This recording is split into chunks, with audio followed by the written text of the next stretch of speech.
Hi, welcome back to my YouTube channel. So, in today's video, we're going to talk about this iPhone 12 mini. Is it still worth buying it in 2023? So, simulan na natin. So, let's start on the battery life of the iPhone 12 mini. The iPhone 12 mini has 2,227 mAh. Alam naman natin na within this size, ganito kaliit na phone, magda-downsize talaga or magda-downgrade talaga yung battery life niya. So I remember nung nagpunta kami ng Baler, the travel is around 6.5 hours or 6 hours if I'm not mistaken. And dumalis kami around 4 AM with a 100% battery life. So yung 100% battery life na yun, when we get or nung nakadating kami sa Baler, it's around 10 AM. Nakadating kami ng Baler and yung battery life nung iPhone 12 mini ko is like 20% na lang siya. So sa 100% pala na yun, gumamit ako ng mobile data, also the Google Maps. So yun yung downside nitong iPhone 12 mini kasi sobrang baba ng battery life niya. It can last you like 6 hours a day or like hindi ka pa aabot ng half a day, lobat na yung phone mo, but i-charge mo siya frequently. So, kailangan mo talaga mag-charge ng phone like twice and thrice a day. So, I use my phone for like, sabihin na natin mga 3 hours to 7 hours. Yun yung maximum. Kasi, actually, hindi kasi ako ma-phone. Hindi ako masyado gumagamit ng phone. I use it for just like watching YouTube, browsing on Instagram, and browsing on the internet and things like that. Sometimes, nakikinig ako sa Spotify when I'm going to sleep. So, china-charge ko lang yung phone ko for like twice or thrice a day. So, hindi kasi talaga ako heavy user ng phone. I'm not playing games on my phone sometimes, but may isa akong game, yung True Skate. I just use it to like, pag nag-aantay ako ng food or waiting for my food sa fast food. So, I just use it.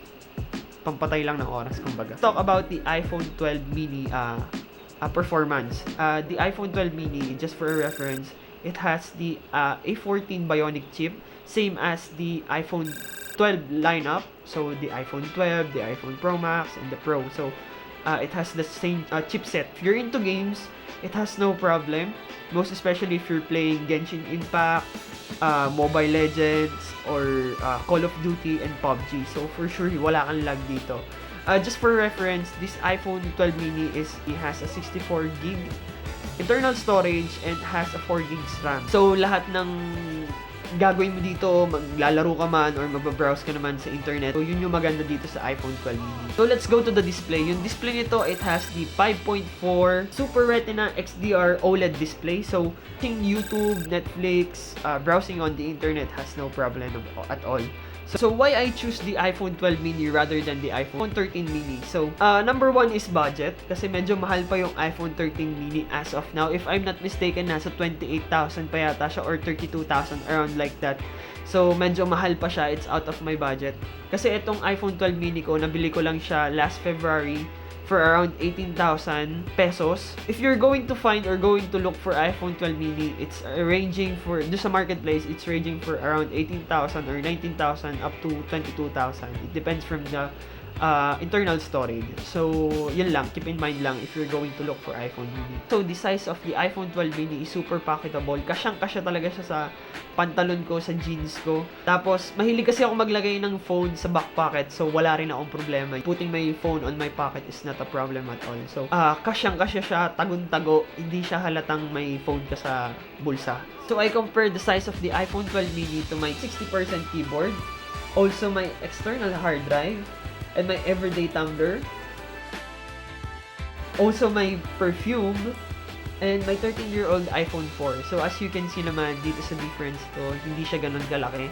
Also dun sa iPhone 4, hindi sila masyado nagkakalayer from the size. Also, I just compared the, as you can see naman kasi ako nanggaling ako sa Android for like a couple of years. Before I used an iPhone 3G, iPhone 4, also the iPod Touch 4th Gen. And lumipat ako sa Samsung Note 3, tapos Samsung Note 3, Note 8, and the Note 10 Plus. So as you can see, ito naman yung iPhone 12 ko and the Samsung Note 10 Plus. So as you can see naman, yung iPhone 12 is like I can grab it on my hand na walang problema. As you can see naman, tong Samsung Note 10 Plus ko is like super laki. Actually, when using the Samsung Note 10 Plus is like lagi ko siyang nadadrop, as you can see naman dito sa screen niya, kasi lagi siya nababagsak sa cord. Minsan pag magbubunot ako ng phone kasi sobrang laki, minsan nalalaglag siya sa bulsa ko, or pag ihuhugot ko siya, nalalaglag siya sa akin. So let's talk about the camera of the iPhone 12 mini. The iPhone 12 mini has a dual camera with 12 megapixel ultra wide and wide camera. And the selfie camera is 12 megapixel din na wide camera. So that you can zoom in and zoom out. So walang problema if you're going to take a selfie with your friends or with your family, kasi yung selfie camera niya, you can zoom in and zoom out. So here's the sample of the iPhone 12 mini, kasi ginamit ko tong iPhone 12 mini on our trip sa Baler last February. As you can see naman, these photos are took raw, no edits. I always use my phone just to take a photo of my pet, my girlfriend, my families, and stuff like that. So, yun lang naman. As a photographer, wala akong naging problem using the camera of the iPhone 12 mini. So, for the video naman, for the video of the iPhone 12 mini, you can shoot up to 4K into 60 frames per second. Also, it can shoot full HD with 240 frames per second. So, you can shoot like super slow-mo with this phone. So, the main question is it still worth buying the iPhone 12 in 2023? So yes, actually for me it's super worth it to buy the iPhone 12 mini, lalo na kung coming from the iPhone 8, iPhone 7, iPhone X, iPhone XR and XS. It's still worth upgrading to the iPhone 12 mini kasi sobrang ganda ng camera nito, wala akong masabi. If you want that ultra wide camera shots and things like that, it's really worth buying the iPhone 12 mini. But if you have a budget, kung may pera ka, or you want a really small size of a phone, you can go with the iPhone 13 mini kasi mas maganda yung battery life niya for sure.